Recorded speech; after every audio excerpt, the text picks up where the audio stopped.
बहलोल रहमतुल्लाह एक वली अल्लाह भी सी और बादशाह दे वज़ीर भी सी और वक़्त दे वली अल्लाह सी। और वो लोग इतने मुफलस सन कि बेशक उन्हां दे कोले बहुत बड़ा ओहदा भी सी, लेकिन वो अल्लाह दी किबरियाई और अल्लाह दी रज़ा और अल्लाह दे खौफ तो और बिल्कुल उन्होंने मद्देनज़र रखद एक एक लम्हा एक एक वक्त, बल्कि आम बंदे तो ज़्यादा परेशान सन। इस वास्ते भी किते साढ़े को ऐसी कोई गलती ना हो जाए कि अल्लाह ने इतने ओहदे तो नवाजे है और मेरे को कोई ऐसा गुनाह ना हो जाए कि जिहदी पकड़ आ जाए। एक दफ़ा रोड के उत्ते बैठे ने किसी पाए थे, किसी पिंडू बाहर बिल्कुल ज़मीन के उत्ते और मिट्टी नाल खेड रहे हैं। कोलू लंघण वाला बंदा पुछदा है कि बई बहलोल की कर दो पे। आपने कहा कि बई बंदियां दा ते रब दा राजीनामा कराना पे। तो उन्हें कहा की बनया? उन्हें आख्या रब तो मनदा है लेकिन बंदे नहीं पे मनदे। उन्होंने कहा ठीक है, कोशिश जारी है। बहरहाल दिन रात ऐसे लगन विच और ऐसे तरह लोगों का तरला करते रहे कि खुदा दा खौफ करो, अल्लाह दी रज़ा ते राज़ी हो जाओ और अल्लाह दे कहे हुए हुक्म ते चलो। लेकिन कोई बंदा उन्हां दी इस गल नूं सुन के राज़ी नहीं और अल्लाह मनदा सी लेकिन बंदे नहीं सी मनदे। फिर कुछ अरसा गुजरिया, कुछ महीने 2 महीने 6 महीने गुजरे तो एक दफ़ा कब्रस्तान दे विच बैठे और वो बंदा फिर गुजरिया और उन्होंने कहा कि बहलोल की कर दो पे? क्या वही काम करना पिया कि बंदियां दा ते रब दा राजीनामा कराना पिया? तो आख्या अज की बनया?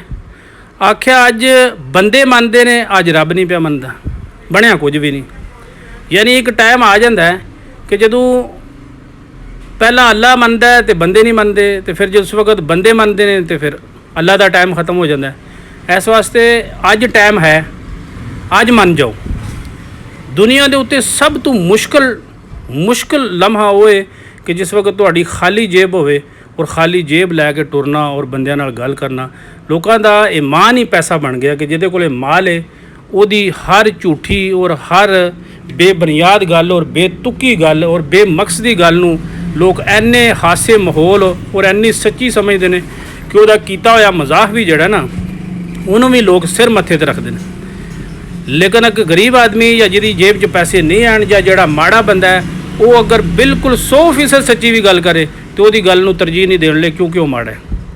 गुरबत एक ऐसी चीज़ का नाम है कि बंदे नूं चंगी भली इज्जत जिहड़ी है वो बंदे पैसे नाल दिंदे ने, ठीक है, माल नाल दिंदे ने।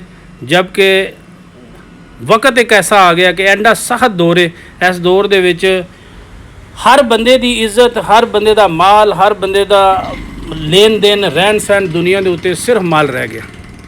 खुदा दे और अल्लाह दे विच फ़र्क है, अल्लाह और अल्लाह दे बंदियां दे विच कि भाई जिहड़े बंदे अल्लाह और अल्लाह दे रसूल दे कहे उहदे चलते हैं उन्हां नूं दुनिया ते और आखरत ते कामयाबियां ने। लेकिन बेशक कि उन्हां दे कोले वक्ती तौर ते माल नहीं है भी, लेकिन उन्हां नूं दुनिया ते भी और आखरत ते भी अल्लाह ताला कामयाबियां देदा। लेकिन जिहड़े बेतुके और सिर्फ माल दे सिर ते जिंदा ने उन्हां दा दुनिया ते भी जलालत है और आखरत ते भी जलालत है।